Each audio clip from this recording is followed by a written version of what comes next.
আল্লাহ রাসূল সাল্লাল্লাহু আলাইহি ওয়াসাল্লাম বলেছেন যে জাবির বিন আব্দুল্লাহ রাদিয়াল্লাহু তাআলা আনহু থেকে বর্ণিত, তিনি বলেন যে আন্না রাজুলান কাদিমা মিনাল ইয়ামানি, নিশ্চয় এক লোক ইয়ামান থেকে আল্লাহ রাসূলের দরবারে আসলো।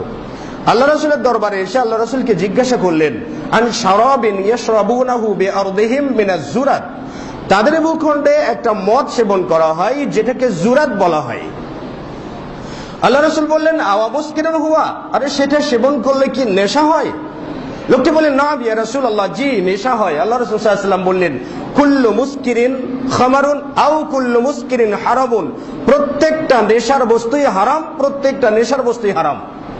আল্লাহ রাসূল বললেন যে ইন্না আলাল্লাহি আহদান লিমান ইয়াশরাবিল মুসকিরা, আল্লাহ রাব্বুল আলামিন এই মর্মে অঙ্গীকার দিয়েছেন যে ব্যক্তি নেশার বস্তু পান করবে, মানে যেটা সেবন করলে নেশা হয় এমন জাতীয় বস্তু পান করবে, লাম ইয়াকবালিল্লাহু লাহু সালাত 40 সাবাহান, আল্লাহ সুবহানাহু ওয়া তাআলা তার 40 দিনের কোনো ইবাদত কবুল করবেন না।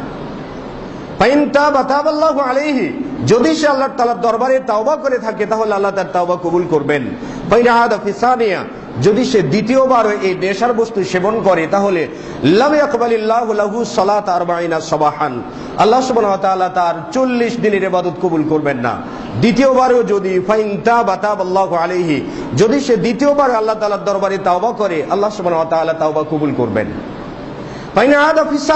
যদি সে তৃতীয়বার নেশার বস্তু সেবন করে লাম ইয়াকবালিল্লাহু লাহু সালাত 40 সাবাহান, 40 দিন যাবত আল্লাহ তাআলা তার ইবাদত কবুল করবেন না। তৃতীয়বার তাওবা করলেও আল্লাহ সুবহানাহু ওয়া তাআলা তার তাওবা কবুল করবেন। ফাইন আদা ফির রাবিআ, যদি সে চতুর্থবার নেশার বস্তু সেবন করে থাকে লাম ইয়াকবালিল্লাহু লাহু সালাত 40 সাবাহান, 40 দিন যাবত আল্লাহ সুবহানাহু ওয়া তাআলা তার ইবাদত কবুল করবেন না। ফাইন তাবা লাম ইয়াতুবিল্লাহু আলাইহি, যদি সে আল্লাহ রাব্বুল আলামিনের দরবারে তাওবা করে থাকে তাহলে আল্লাহ তাআলা তার তাওবাও কবুল করবেন না। ওয়া সাকাহু মিন নাহরিল খাবালি, এবং আল্লাহ রাব্বুল আলামিন তাকে জাহান্নামবাসীর ক্ষতনিসৃত পুজ পান করাবেন কিয়ামতের দিন। এখন নেশা কি খেলে হয়? বিড়িতে নেশা আছে, সিগারেটে নেশা আছে, পাতায় নেশা আছে, জর্দাতে নেশা আছে, এই যাবতীয় বিষয় তো নেশা। আপনি দাবা খেলছেন, দাবাতে আপনার নেশা। একবার বিবিসি সংবাদে একজন শিল্পীর সাক্ষাৎকার নেওয়া হয়েছে, তো নাম বলছে না, সেই শিল্পী বলছেন যে গানটা আমার নেশায় পরিণত হয়েছে, যদি আমাকে গান থেকে আলাদা করা হয় তাহলে আমি বাঁচব না।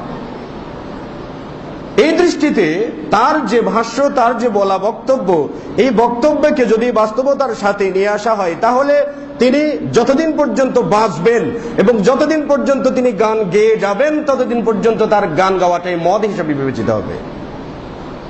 আর মদের দুনিয়াবি শাস্তি হচ্ছে 80টি বেত্রাঘাত করা, 80টি পিটুনি দিতে হয়।